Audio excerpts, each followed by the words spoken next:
Fala pessoal, vou dar uma dica aqui pra vocês da minha Fiat Toro, né? Ela tava com um barulho estranho no ar-condicionado e eu levei pro diagnóstico. Eles queriam trocar o motor,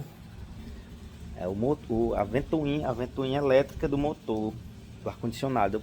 Só que eu olhando bem, eu notei que o barulho era interno, era no ventilador interno, tava funcionando. Então eu procurei em vários locais e não vi. Então eu vou passar aqui pra vocês a dica. O problema é isso aqui, ó. Problema simples. Que tava fazendo um barulho imenso no ar-condicionado do carro, né? O que é que aconteceu? Na hora que foram trocar o filtro, que é aqui, eles trocaram o filtro, tinha algumas folhas, né? Que é normal.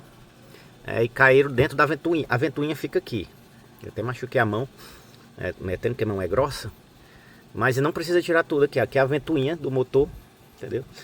Quando eu liguei aqui, eu notei o barulho estranho. Pensei que era o motor que estava ruim, entendeu? As folhas estavam fazendo barulho estranho. Agora está normal. Então foi simples, tirar a tampa. Tirar a tampa como se fosse trocar o filtro de ar. Eu tirei fora, mas não há necessidade de tirar fora, entendeu? Basta tirar. Aqui já é o ventilador aqui já é o ventilador. Você desliga o carro,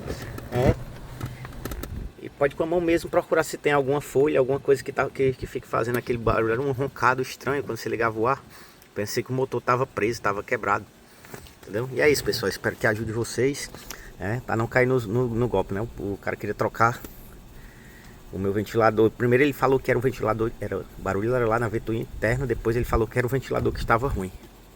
Eu disse, não, vou dar uma olhadazinha, o que é que pode ser isso. Então tirei o filtro, vi que o barulho era aqui na ventoinha. Quando eu meti a mão, estava cheio de folhas. Tirei as folhas, ou pode ser outra coisa, papel, qualquer coisa. Ficou excelente. Valeu, pessoal.